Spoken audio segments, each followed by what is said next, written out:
All right. Uh, Thank you all, and I'm absolutely thrilled to invite you to the first ever Expert Access for Blackbaud CRM Roadmap webinar. We have been doing a lot of work over the last number of months, and this is by no means the complete summation of all of that, but it hopefully is a very good introduction to the plans we have to support you both as a client and as a user of these tools within the Expert Access program. So we're thankful for you as a partner of us at Zuri Group and appreciative of your time to review this and looking forward to your comments and thoughts as we move forward in our monthly check-ins or other means to communicate with you as post this call. So wonderful. My name is Andrew Urban. I think I know most all of you, but I'm the Associate Vice President of Market Solutions here at Zuri. I've been here 6 years, former Blackbaud, 25 years in the nonprofit sector. My principal role here at Zuri Group is working with the product solutions that we have, which includes all of the tools within the Expert Access Solutions bundle, as well as our data warehouse solution for Razor's Edge NXT. And with me is Rory Sinkinson. Rory, would you go next? Yeah, thank you, Andrew. For those of you who don't know me, like Andrew said, I think I know a majority of you, but for those of you who don't know me, my name is Rory. I'm going on about 3 years here at Zuri Group on the client services team. I work directly underneath Andrew, so I think his summarization of his roles and responsibilities kind of adequately cover mine as well. Maybe just like with a little more, emailing and meeting setup, I guess. But it's been great to support many of you on this call for the years that I've been here, and we're very excited to be doing this. Thank Mike. you. And Mike Flint is sitting in as Ken Swift is on PTO with his family this week. Michael? Hi, Mike Flint. I've been at Zuri Group for about 8 years. I'm a senior director of CRM application development and work on several of the EA products, including Velocity and a little bit with Outlook, and plenty of implementations and ongoing client projects. Thank you, Mike. Couple housekeeping items. There is a chat feature for this and also a Q&A feature. So you'll be able to, the microphones and your video is for this webinar are turned off, but you can utilize the chat. And if you have any questions or thoughts during, Rory will be monitoring that and answering things that he can on the fly, and also kind of bringing items to my attention or Mike's attention that we can answer as we go. So that's your main means to kind of communicate during this webinar, which should feel very familiar to all of you. So we'll jump right in. I'm going to go ahead and clear the screen a bit. All right. So to recap what the plan is for today, as the invitation said, recap the learnings from the client review calls, which have been happening over the last number of months. We're going to discuss the learnings from that and how it impacted the product roadmaps that we put together for 2025, and same for how it has impacted the support and communications plans. And then we're going to talk a little bit about new offerings. And that should pretty well wrap it up. There's a lot of stats and information here in the next hour, so I think you'll learn a little bit about your cohort here. A funny start is that I didn't even think about putting one of these in, and because it's just not the way we think here as a consultancy and kind of how we work with you all as our clients. But I laughed yesterday as I was on the Blackbaud Partner Town Hall, and they tossed up their safe harbor statement. And I just know that you all and myself have seen that safe harbor from them 1,000 upon 10,000 times. And it just kind of made me laugh that I hadn't even thought about putting one in here because of the kind of relationship we have with you all and how collaborative it's been to get to this process. So that this statement is not a legal statement in my mind. It's literally, it was a reminder yesterday as I was sitting in that Blackbaud Partner Town Hall of my thankfulness for how close we were able to work with you and just be involved in every part of your work. So I appreciate you all for that. And I hope you're getting a little bit of a laugh out of this like I did.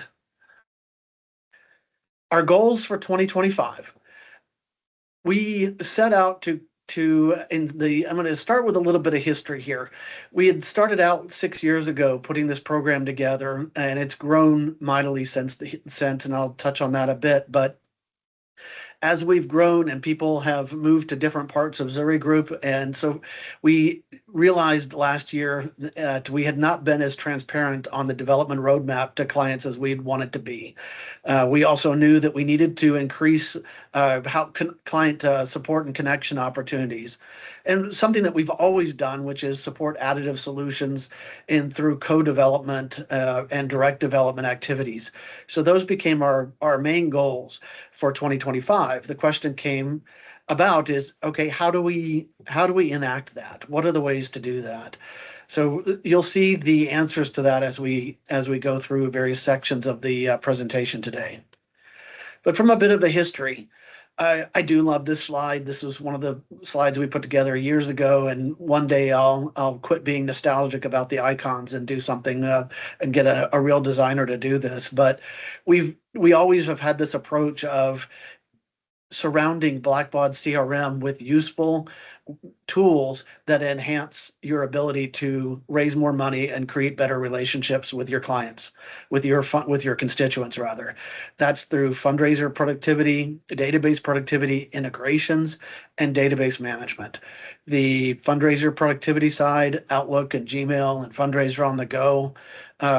I want to take a quick shout out and thank you all who are using Outlook at the moment with the back and forth because of the Microsoft authentication token. You all have been wonderful, and thank you for working with our development team to work through Microsoft's randomness in their rollout for that.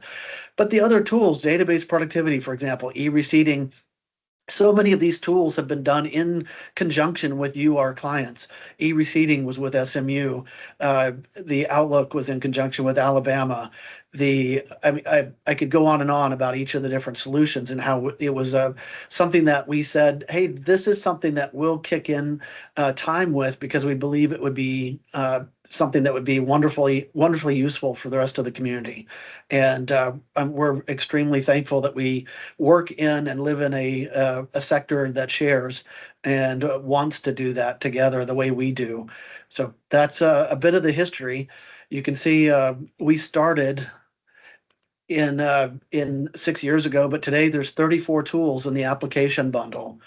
There are 80 clients in the expert that are using some form or another of the expert access solutions, which if you think about that, it's roughly half of the worldwide expert or Blackbaud CRM client base. Today, there are roughly over 12,000 velocity processes that you all are running every day to get your work done. You all together, cumulatively plus us, have created close to 50 and counting that we know of velocity application integrations. And almost 1,200 Outlook add-in users are utilizing Outlook every day to insert planned, unplanned interactions and contacts into BBCRM directly from Microsoft Outlook. These are wonderful stats because they show that dream we had of surrounding Blackbaud CRM with useful ways to help you and your fundraisers communicate and raise money with your constituents are working. Because this kind of usage shows that your clients, whether internal or external, are feeling that kind of benefit from these tools. Now, there was a lot of work done over the last number of months with the client review calls, and I want to thank you all that participate in that. These by no means have to be a definitive, hey, we're done. If you were not part of that cohort that were interviewed for the client review calls, please let me know. We'll schedule some time. I'd love to hear from you. But there are 80, as I said, there are 80 expert access clients. 67 of those are full expert access clients. uh, 63 rather. 17 are SSO only, 60 are full expert access, 3 are velocity only. That's our 80 clients. Most of the SSO only clients are Jewish federations who are hosted at concourse. And a couple of Jewish federations are full expert access users, but that's kind of the baseline by product type. But by vertical, you can get an idea of where your particular work lives. 14 of our clients in the full expert access are nonprofits, 38 are higher education, and 11 are in the healthcare world. Now, by hosting, this was an interesting piece. I personally expected the Blackbaud Azure hosting to be a little bit less. There were some people internally that thought it'd be a little bit more, but it turns out it's, roughly 50-50-ish. But 20 out of the, you can see that out of the 63, 27 are Blackbaud hosted, 29 are self-hosted, 7 are on concourse.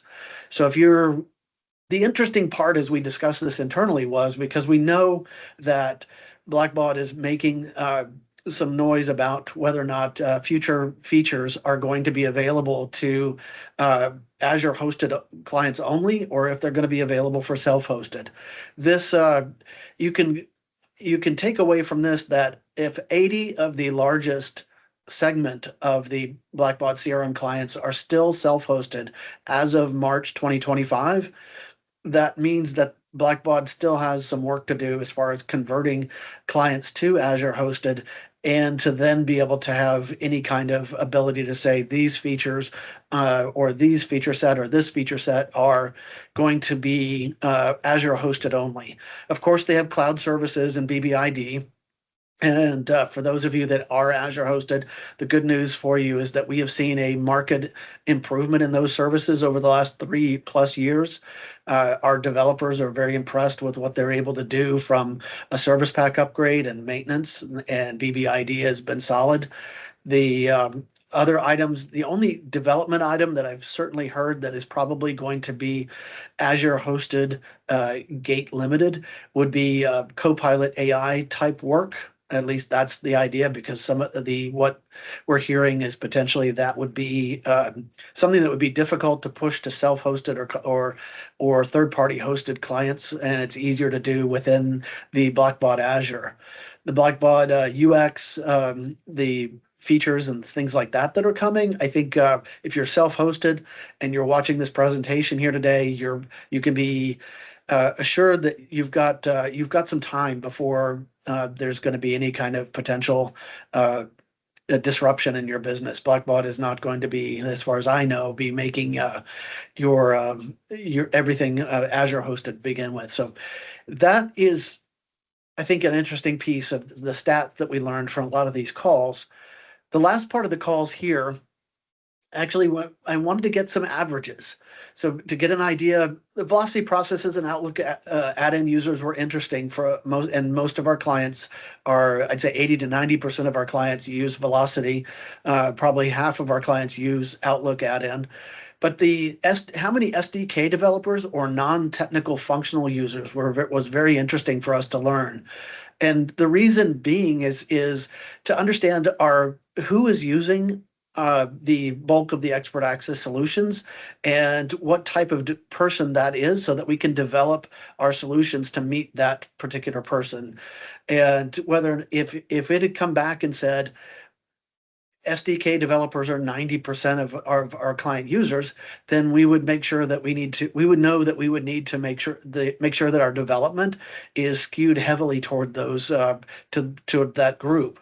If it came back that 90% were non-technical functional users, and we needed to build out more tools that took admin functions and put user interface around them to be able to let non-technical users work those problems, like what List Builder does, then we would need to focus more on that bunch.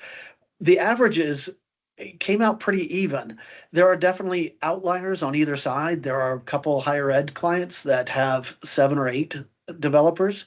There are a couple healthcare who have 5 or 6. There's a couple nonprofits who have the similar, but at the same time, There are nonprofit, healthcare, and higher ed who only have one or two of each. So the averages work. And I think it overall tells us that we've been on the right track of making sure that we are developing for what is our strength in the technical world, but also building out to support clients who need non-technical functional users to access tools like Velocity or other elements of database management, et cetera, integrations and so forth. These slides and the kind of research piece behind this will be available to you, as well as the recording to this afterwards. Also, part of what we learned in this was it was important to go through and understand how clients use Velocity Data Management Engine for integrations and data management itself. The Velocity lets clients, as you well know, build these items yourself. And because we do not have license keys, we don't see what clients are doing. We only know what clients tell us they've done. And one of the biggest questions I get and Rory gets all the time are, "Hey, do you have another client who's done any work with live alumni, for example, or in Workday?" And until we did this kind of work over the last number of months, we didn't have any way of knowing which clients had actually done what and at what level they'd done it within. Was it API? Was it a CSV import or something? Was it SQL? And that effort has been really helpful already, and to be able to connect clients together for discussions. But this slide itself is honestly it's a kudos to you and a love letter, in a sense that you all have taken this Velocity tool and done development and work within it far beyond anything we could have imagined 3+ years ago. When we first started to look at Velocity, we thought about, well, should it be a separate tool or should it be within Expert Access? And we knew that discussion lasted about 2 minutes, because we knew that the whole point of Expert Access was to continually build and add new solutions to it and increase the value and how the program works for clients. Velocity has obviously done that, and we're extremely thankful for what this slide shows for what our clients have done with the solution itself. So that is, and I'll show a little bit later on how we hope to be able to start taking this information and connecting it so you can start making some of those connections with your peers. So now we're going to jump from the history and the thank yous and those items to the roadmap itself. So we're going to jump through Q1, Q2, 3, and 4, obviously, but in 2 different categories: communication and support, and then development. In Q1, and I had people during the client review calls actually telling me, like, well, if you end up moving to April for this call, that's fine. We'll be okay. And I kind of laughed, thinking, well, April's a little late to be doing a 2025 roadmap, so we'll make sure to try to get it in. Make sure we get it into March. March 13th is certainly pushing it, but here we are. But thankful we're not in April. Q1 has been wonderful. We've basically finished a lot of the Expert Access client review calls. We have been working internally on a new framework for support and communications.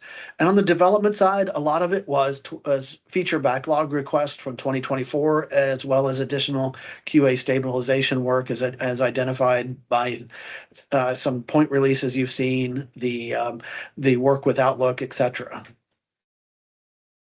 Coming up now in Q2 is where we start to change things a bit moving forward. Communications and support. We will be doing release notes, moving those to a community login area.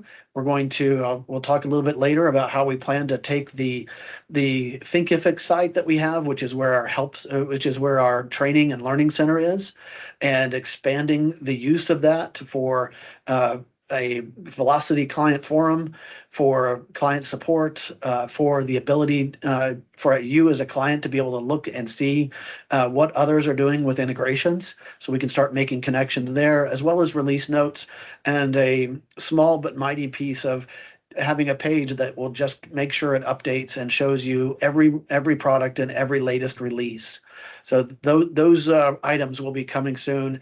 If you, I'll encourage you that if you have not logged into the Thinkific Learning Center in a while, please go ahead and make sure you've got your login handy and get started with that. But those items will be starting to roll out from April, May, and June. The biggest development piece in Q2 will be permissions and usability for Velocity. We have heard from countless clients that they want to extend the use of Velocity out to other elements within their group, but the having to stay as an admin in order to be able to utilize Velocity is a hindrance. And so we are developing permissions and then different usability pieces that will allow for non-technical users to be able to utilize Velocity a little bit easier without your having to fear of breaking something. But please look for us to reach out to. Several of you have mentioned that you'd be happy to be on a kind of a target team that would help us review how we do permissions and kind of get the early adopter views on those things. So there are several clients that we'll be reaching out to get their thought process on how we do that to make sure that we're rolling it out perfectly for clients over the course of Q2 and Q3. As we move to Q3, our focus on the development side is going to move to Outlook and Frogs. The Outlook Graph API and definitely the documentation needs a lot of work and updating. There are, I guess I should stop for a second, but I'm halfway through this. But Rory, have there been any questions or things that have come up that I should address about Q2 or Q1? Not that I've seen so far, no. Okay, all right. So moving into Q3 then, the Frogs has, as has been communicated previously, Frogs as a Blackbaud is releasing a new open source version of the baseline Frogs shortly, and that was supposed to come out in Q1. We were told as of about 2 weeks ago that release is still on hold because of a particular error that they're working on. I'm not quite sure what that error meant, but it was enough that they could not release the code out to us yet. We have seen a preview of the code, and it changes honestly nothing as far as all of the elements that we've added to Frogs to make it better over the years.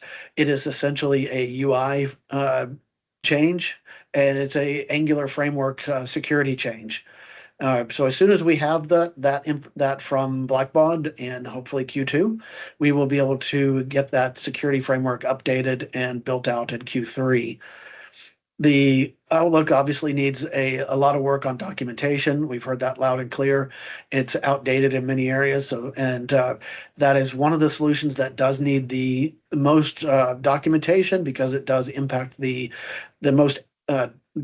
very many different, so many different parts of your organization have to get involved in order to make the Outlook implementation kind of work at your organization. So the documentation is incredibly important, and we know that. The communication and support side, we will be adding new Velocity training offerings, as well as what we're calling process starter packs. Those two items will be kind of additional paid offerings, because the trainings are person to person, kind of one-on-one type trainings. But we did hear a lot of need and people asking for kind of your Velocity 101 for non-technical, all the way up to you're as technical as you could possibly get with API, SQL, etc.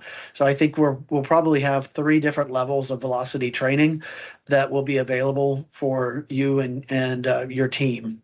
The starter packs are going to be intended to help with, for new clients, some of that initial blank slate paralysis that happens. Like, what do I do? How do I get started? What are the elements? We always talk through this, and we help people with initial processes. But if we can provide through a starter pack that says here's a process that could get you 70% of the way on several of these items, we think that's something that we've been told would be very helpful for people. So we're definitely going to be looking in and probably solicit some impact from a number of our clients on elements that would have been helpful when you got started and how we can support new clients as well as clients who are kind of taking a different tack after their initial projects. We are also in Q3 going to kick off the office hours again. We're going to restart those. You'll see in a minute, but the office hours, we plan on basically doing that more as a webinar and showcase for a couple clients and doing that quarterly. And when we get into Q4, we hope to be able to do more in the way of user group support, which started in Q2. So that's something that, thank you, Stephanie. The client user group, which is mentioned in Q2, is going to be part of that offerings that will be in the Learning Center. I've been pleasantly surprised as we went through these client review calls where a number of different clients, either in healthcare or higher education or a nonprofit, had been getting together organically to discuss and talk about their use of Expert Access. And by no means do we at Zuri think we need to control that or take it over, but we want to find ways to support and help and facilitate connections there and provide potentially different extra support for those. Very happy that those are happening and just want to support and help. So in Q4, that's going to be an additional work around comms and support to help that. In Q4, we are also, one of the things that we heard about a lot was additional API documentation, the ability to do more with APIs directly with Velocity. And that is going to be a big focus there. Plus, we had a number of clients who wanted to do Blackbaud data warehouse as sources. So we'll get into a little bit more on that, but then you will have an opportunity at the end of Q4 to be a part of gathering feedback to build the 2026 roadmap. And beginning of Q4, you can all see us. We will be at bbcon, so we can make sure that we see each other and can talk about all this in person. Okay, so jumping into the specifics of each. On the product side, one element that was asked over and over again was there are a lot of the question of there are a lot of tools in the program today. Which ones are the priority that are going to be developed actively? Which ones are what they are? And how do we know? Where does Zuri Group prioritize its development? And so I wanted to say, the next slide will show you how we've divided this internally, the product development into the products into tiers. And from a development standpoint, we look at it as this way: there's work that we're going to do because we need to do it, or some things that we just are a little excited about. We're just going to do because we've lived in this for a long time. The market need is another. Market need and functionality needs change over time, and we're going to react to that and support that. Some of that includes like different integrations that maybe we will take the lead on versus waiting for clients to kind of do it themselves and then let it filter. Salesforce Marketing Cloud is one of those, for example. Another aspect that will help will be co-development or work for hire for new products. Pledge reminders was listed in that roadmap. That's one that was contracted within a implementation and will be added to the Expert Access Solution Group within Q4. Integrations is another. Velocity process development I mentioned, but all of these really come together within how do we break out these tiers. So you'll see in front of you 4 tiers. Tier A, B, C, D. Obviously spent a lot of quality marketing time figuring out the names for the tiers. But Tier A, these are the tools that are actively being developed on a regular basis. Things that we have ongoing today that has work to be done. Tier B is the opposite of that end is Tier D, which is these are tools that are what they are. Constituent Converter, affectionately known by my favorite person at Jewish Federations as Constituent Flipper, it does what it does. converts a constituent to a company and back. We're not going to make any changes to global changes, for example, like marketing effort refresh or the opportunity global changes or revenue, etc. Those are static elements that are here because we support them, because clients do use them. But if clients are looking to be able to do those elements today from the start, we're pretty much recommending they do that within Velocity. But we don't want to get rid of it because it is important and clients are using it. Tier B is as close to tier A as you could hope, where these are tools that are getting active development or have active development based on work for hire, for example, or co-development work that's being done. That includes obviously the biographical updater, which is an important part of the duplicate compare utility, e-receipting, which is codependent on a bit with pledge reminders. The Gmail add-in obviously has a lot of it's close there. Outlook add-in is definitely the largest, but there are definitely some large clients who are using Gmail add-in on a daily basis, and the upkeep on that because of Gmail changes is important to make sure that you as a client understand that we're on top of that and following it. List Builder is a brand new app, but we've received some wonderful updates, ideas from clients on what to do there. But these tier C are kind of items that I would put in the category of they are kind of are what they are, but also we've received interesting things that clients would want to change in them, and in the right circumstances, we would certainly add that to a development queue or be open to co-development opportunities for them. Batch Splitter is definitely one of those. The Data Warehouse Express ideas for a couple folks. So I know that there'll be questions about these tiers. Some people, based on your usage, might have questions of why one went from one to the other or so forth. We will be happy to talk about those and answer questions as we go through any of our client check-ins or through support queue tickets as well. But Rory, I do want to stop here and just make sure there's nothing in the chat of any people, if anybody has any particular questions about a tool in a particular tier. Not at this time. No, there have been a couple helpful comments, but no questions in the Q&A section. I see you, G. Thank you. All right. So product roadmap by quarter, make this a little more simple. Q1, as we mentioned, was that backlog and QA stabilization work. Q2, velocity, permissions, and usability. And please again know there are several of you that have requested to be a part of a kind of a cohort to give feedback on what the permissions could look like. We will absolutely be reaching out to you to get a small group for that. If you're hearing this and you haven't been asked on that, reach out to myself or Rory, and we'll make sure to get you included. We would love whatever feedback we can to make sure that this is an important piece to the product to add, and we want to make sure it's right, and we want to get all the feedback we can. Q3 is again frogs. That is obviously, as I mentioned, based upon when we get that feature, the code from Blackbaud that they're ready to release, but the Outlook part is not based on that. So we will be able to get that work done within this time frame. And then in Q4, duplicate compare, velocity API, the pledge reminders.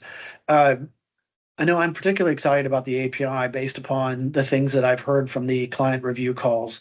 There are a lot of you doing some really exciting things and wanting to figure out new ways to utilize APIs. So if you are one of those, I'm also going to put out the call. Make sure you're reaching out to myself and Rory and letting us know, and let's get you involved in the discussion to see what's the best way you'd like to utilize that and how. So that's really would like to hear from you. All right. So that is product roadmap. We are now going to kind of pivot to client support and communications. And for part of this, I'm going to go ahead and bring onto screen Mr. Flint. If you could kind of roll through this a bit, I'd appreciate it. Sorry, get my mic going. Thank you. Yeah, We've had lots of things go through the queue and a couple of changes in process to smooth out how we work through it.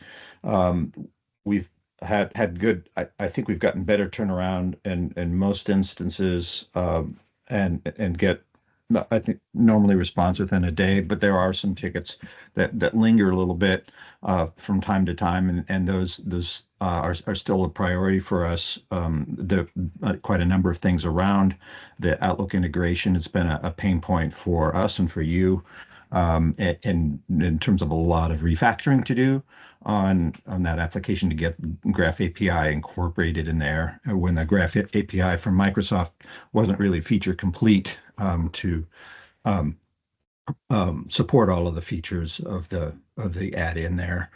Um, uh, uh, on the velocity front, we've been a little bit.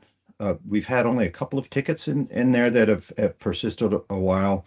One of the features in there, or one of the bugs in there, relates to a file system impersonation issue that only occurs in Blackbaud CRM, but it's taken us a little bit of time to unwrap that, and in doing that, we've decided to tease things out so that the solution will actually be a little bit broader, but we're taking some extra time to ensure that we have a good path forward for the different versions of that, so that when you're moving configurations around, that works uh, as painlessly as possible, but that there may be a little bit of a breaking change on that we've got to work through with a couple of clients first, and then get that out to everyone.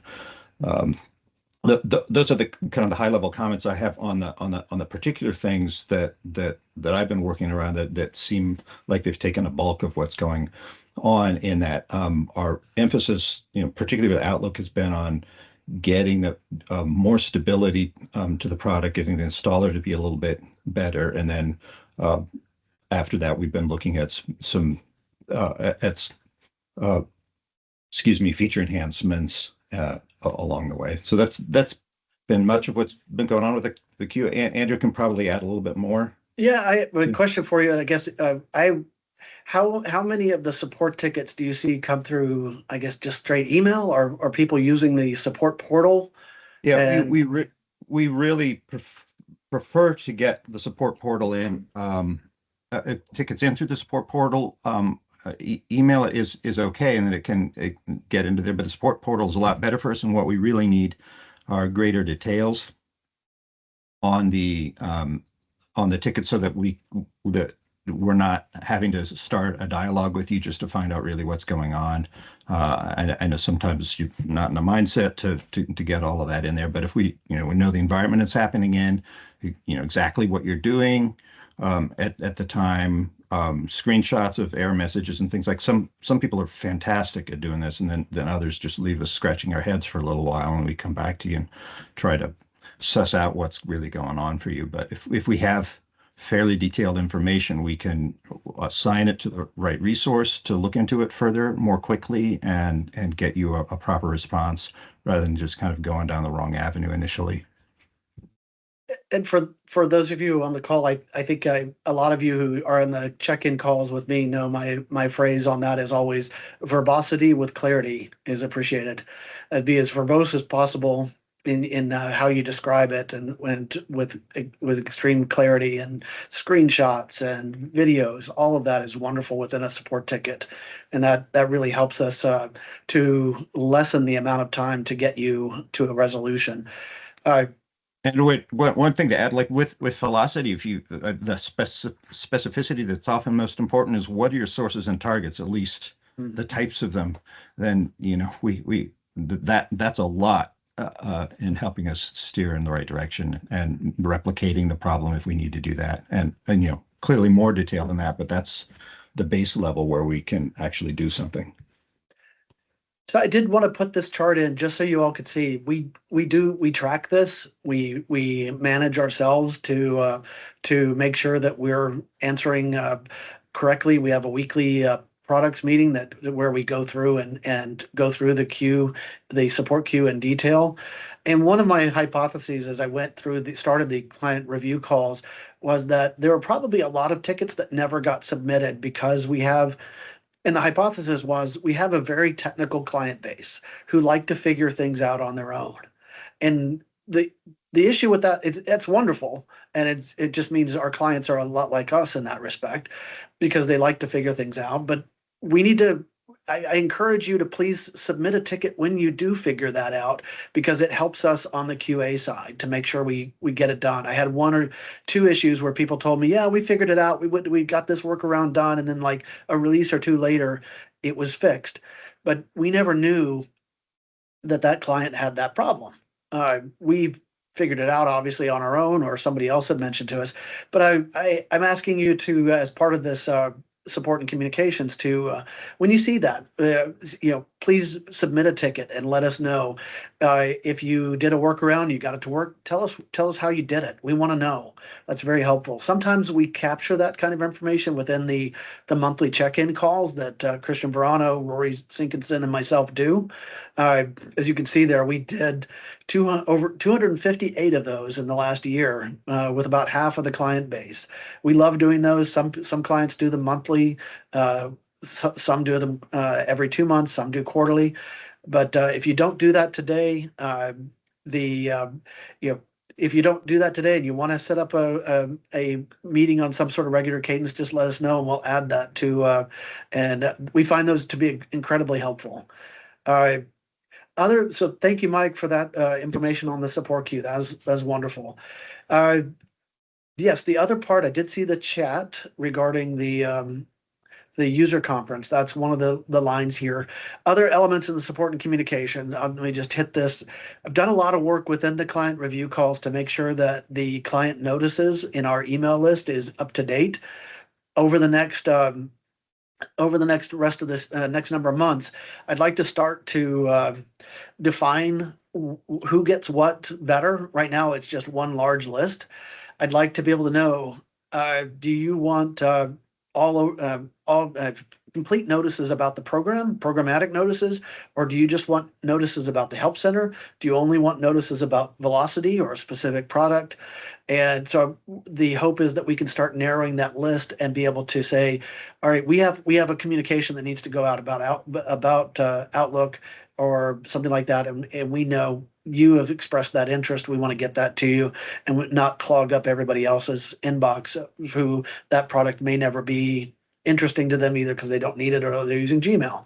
So we'd like to work with you over the next year to make sure that we start to refine those interests for what kind of communications you'd like to see.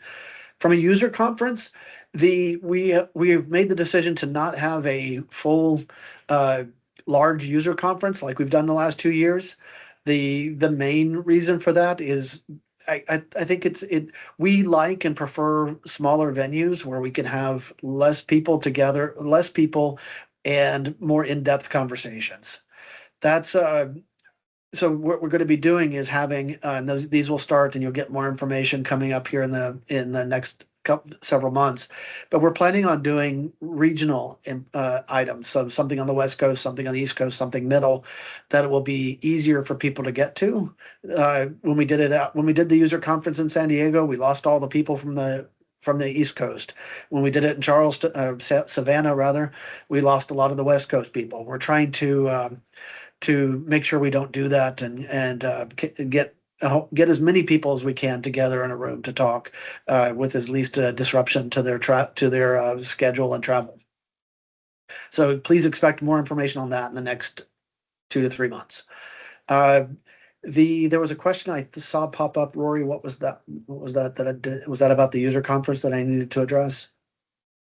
You mentioned a release notes repository revamp, a relocation is being part of a Q2 initiative. Is there currently a release notes page available where we can reference to see bug fixes and enhancements? If so, where would that be? I will pop that in just a few minutes, but yes, the answer is yes. And there's a link at the end of the presentation for that. And there will be I'll talk in a minute about where that is planned to be moved to. The other item, the vertical-based user groups I mentioned, like I said, we don't want to control that or take it over. We're just very thankful that you all enjoy each other and the tools enough to be able to get together and to talk it through. We want to support and help that where possible, and we will rely on you to let us know what the right way to do that is. So we'll be in contact in the next couple months to be able to figure out what's best to do there. But hopefully that will be helpful. But I love the idea because it really helps to have higher education folks talking together about how they use the tool within higher education, and nonprofits similarly, and healthcare as well. So I think that's wonderful. So the support and content plans. This has been these have been the elements that we've done to date. We have the Learning Center, which walks you through each of the products with the instructions, and videos and so forth. And we have the support portal, which is your ability to add support tickets, feature requests, etc. And the developer connections have been that ability within each of those to then be able to have time with the developer. That's why it's called expert access, because you have access to experts. You have time to be able to see, all right, not do it for you, but walk through like a velocity process. How are we doing this? Is this the right? Okay, well, let's give you some advice to get you over the hump and get you productive. And that's what developer connections are, more advice and thoughts and strategy than they are support, which is, does this work? And what's going on with this particular feature, or I need to try to do this, or the Learning Center, which is, how do I do this? And now what we're going to be adding to this is a community connections area. And that community connections is going to be living within the Learning Center login.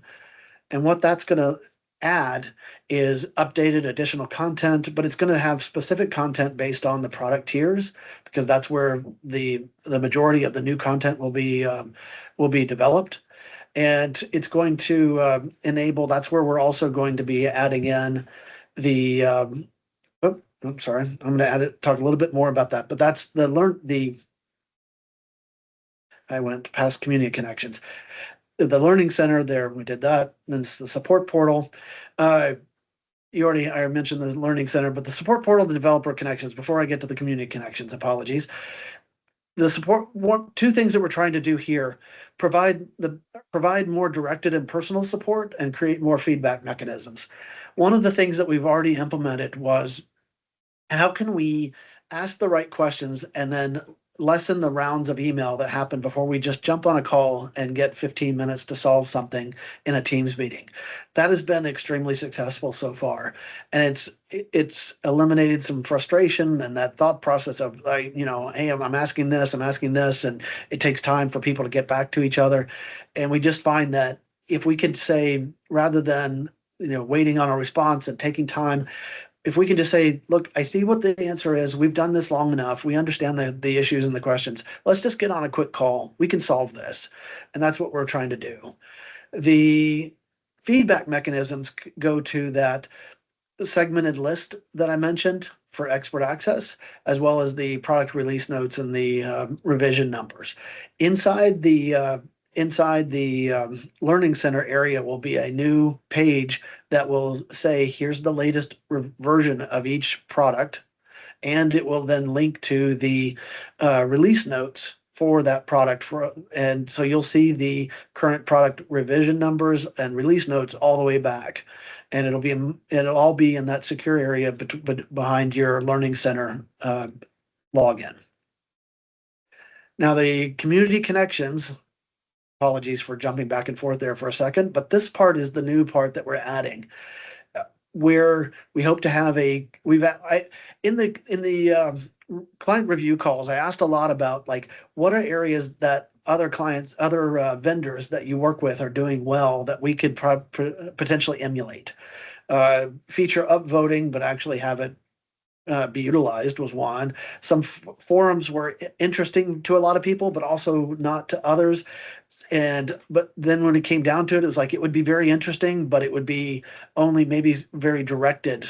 So I think we're going to start off with a community forum for Velocity, and what we'll do is start to take items that happen within a support queue that are really good for general interest, and we will start placing those into the community forum that we create, so that you'll have the benefit of knowledge between all of the whatever other support items come about for Velocity. So I think it'll be a very useful reference point for you that will at the beginning act like a knowledge base until we can kind of put together a full knowledge base for you.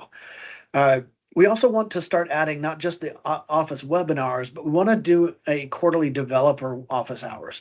That may start out as every 6 months, but our goal is to get that to quarterly, where we'll have office hours for you to be able to sign up for, to talk about a specific product set. And we'll have developers there just to ask questions. And we think that will be a great place to maybe sometimes talk about really specific things, but also kind of talk about larger things that you might want to do with the product that we could do better and add into our roadmap for 2026. The last piece, which is I think is going to be very interesting, is the integrations grid. That's still being worked on, but it's going to take all of those items in the integrations that were done by you and by us, and lay it out there so that you'll be able to see. And just for example, you're looking to do a Workday integration, you'll be able to go in there and see how many different clients have done Workday integrations. If you as a client will have the ability to say if you want your organization name to be shown there or not. If not, that's fine. But we will obfuscate that. And if so, great. But we want to be able to say and make that a way that you can have connections to people and say it's already been helpful. Like I mentioned, there was a client who was looking for LinkedIn data, and the ability to say, because of this research, and go, yes, this client and this client also did that, and then make those introductions was wonderful. We'd like to make this a little bit of a self-service so that you don't necessarily have to come ask us, but you'll be able to go in and see what other clients are doing. And if you know that person, great. You may already know the person at that other university. Reach out to them and go, all right, this is wonderful. You're working with that particular tool. We've been considering that. What was it like to try to do an integration? How did you do it? So we're really excited about that integrations grid workup that we'll be implementing into here into Q2. And that really kind of wraps up the community connection side. So we have Learning Center, support portal. You still have your developer connections, your access to experts, and then you'll have the new elements of community connections, which we think will bring a lot of you together in new and just closer ways. And we're really happy about that. And a lot of this, as I mentioned, has all been feedback from you, and it's been wonderful to hear, and we're excited to get it implemented here this year. As we move forward, you'll have these slides again, but there's the help desk email. But as Mike said, please use the support portal. There's a link to the Learning Center. And as always, you have the three of us on the Zuri Group Client Services team to reach out to at any time with any thoughts, questions, concerns, praise, whatever that might be. And we're here to support you in any way, shape, or form. And I just want to thank you for being a member of the Zuri Group family. This presentation, the stats, everything that we've put together has been based out of the conversations and learnings and that we've had with you, and how we hope to then turn that into ways that we can work for you in the coming year. So looking forward to continuing that conversation, having more support to help you in your work, and let's have a great 2025. Thank you all very much.